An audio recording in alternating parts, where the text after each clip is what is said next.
Party एवं मुराई मौर्य समाज के सभी सक्रिय जुझारू पदाधिकारी, सामने बाहिनी ओर बैठे मेरी मातृशक्तियां और दाहिनी ओर बैठे मेरे भाई एवं युवा साथियों, अभी तत्काल मेरे को बुला के बोल दिया कि 2 शब्द बोलना है। मेरे को पहले ऐसा कुछ बताया नहीं था, नहीं तो मैं भी मेरी तैयारी नितेश जी जैसी करके आता। लेकिन फिर भी क्या है कि अब समाज के लिए और इतने गौरवशाली इतिहास के लिए यदि बात करना है तो उसके लिए तैयारी की आवश्यकता नहीं होती है, ऐसा मुझे लगता है।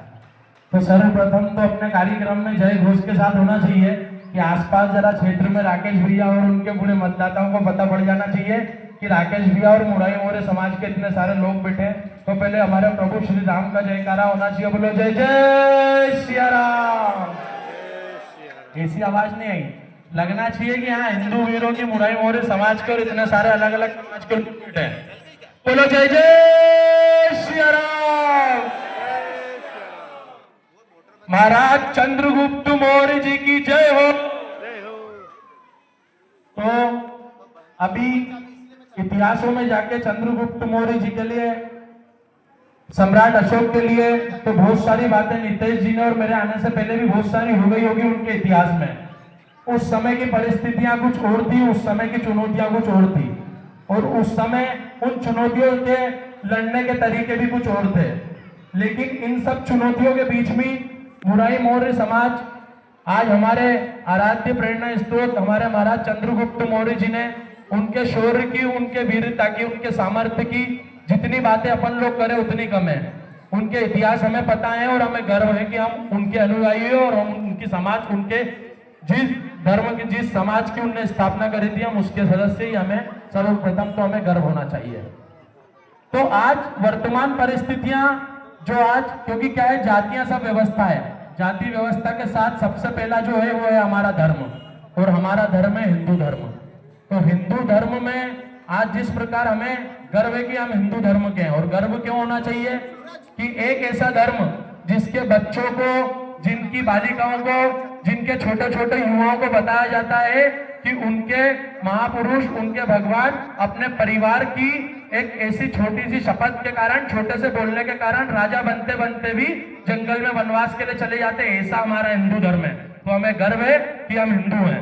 और हिंदू धर्म में आज वर्तमान परिस्थितियों में हम कुछ चुनौतियां देख रहे हैं अपने सामने, और उन चुनौतियों को हमको समझते चलना चाहिए। समाज का कार्यक्रम है, समाज की बातें पिछले भी बहुत सारे करी गई। मैं अपनी कुछ बातें हिंदू समाज में वर्तमान में जो चुनौतियां चल रही है उस पर जरा आप लोगों को बताना चाहूंगा कि आज हम लोग देख रहे हैं कि लव जिहाद जैसी कितनी बड़ी घटना है, कितना बड़ा षड्यंत्र हमारे समाज में चल रहा है, जिससे कोई भी जाति के लोग अछूते नहीं है। लव जिहाद कुछ विधर्मी हो, हमारे को लव जिहाद के नाम पर हमारी छोटी छोटी बहन बेटियों को अपना नाम बदलकर उनसे लव जिहाद प्रेम प्रसंग में फंसाकर और उनको धर्मांतरण जैसी चीजों को करवा रहे हैं। तो मेरा आज यहाँ पर जो पुरुष और जो माताएं बैठी हैं उनसे सभी से आग्रह है कि हमारे जिम्मेदारियों के साथ हमारे आर्थिक जीवन में यदि हमने जन्म लिया है, आज हमने मानव जन्म लिया है, तो हमको कमाना जरूर है, हमारे परिवार की चिंता, हमारी रिस्पॉन्सिबिलिटियां बिल्कुल करनी है। लेकिन उनके साथ साथ हमारी बहन बेटी बच्ची किस व्यक्ति से बात कर रही है, कौन उसका मित्र है, उसको फोन आते हैं तो किसके आते हैं, कहीं ऐसा तो नहीं कि कोई मुकेश और सुरेश बन के कोई रफीक और अफजल हमारी बहन बेटियों से बात कर रहा है, और आने वाले समय में वो किस तरीके से श्रद्धा के जैसे जिस प्रकार फ्रीजों में टुकड़े होते हैं ऐसी कोई घटना तो सामने नहीं आ जाएगी। तो आज हमारी जिम्मेदारियों के साथ साथ हमें ये सब चीजों की भी चिंता करनी चाहिए, हमारी बहन बेटियों की चिंता करनी चाहिए, क्योंकि ये जो आज की पीढ़ी है यही आने वाले कल की पीढ़ी है।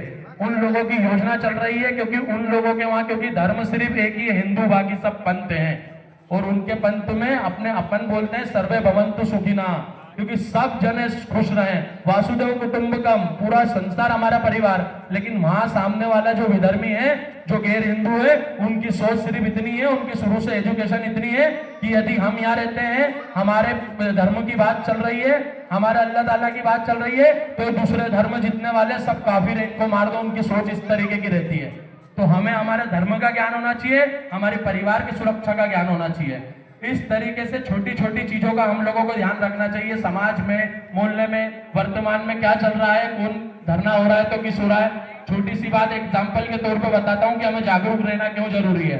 अभी पिछले कुछ दिनों से हमें बांग्लादेश की बहुत सारी बातें समझ में आ रही है। बांग्लादेश की हमें बात समझ में आ रही है कि भैया एक छोटे से प्रोटेस्ट के नाम पे, छोटे से आंदोलन के नाम पे वहां पर एक आंदोलन हुआ।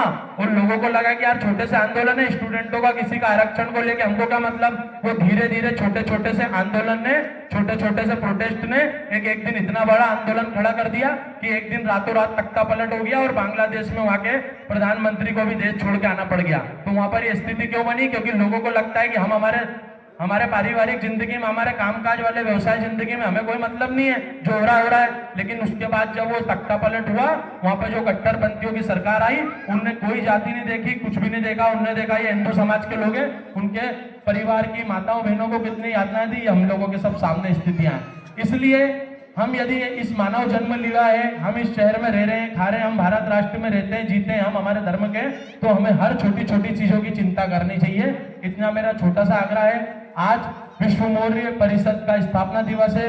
जैसा नितेश भाई ने भी बताया कि जितेंद्र भाई ने इतनी सारी मेहनत करके, इतना अच्छा कोई भी कार्यक्रम करने के पहले बहुत सारी मेहनत लगती है। ऐसे कार्यक्रम के लिए आप सभी को शुभकामनाएं। जितेंद्र भाई ने, उनकी पूरी टीम ने मुझे यहाँ बुलाया, इतना सम्मान दिया, उसके लिए मैं सभी का धन्यवाद करना चाहता हूँ।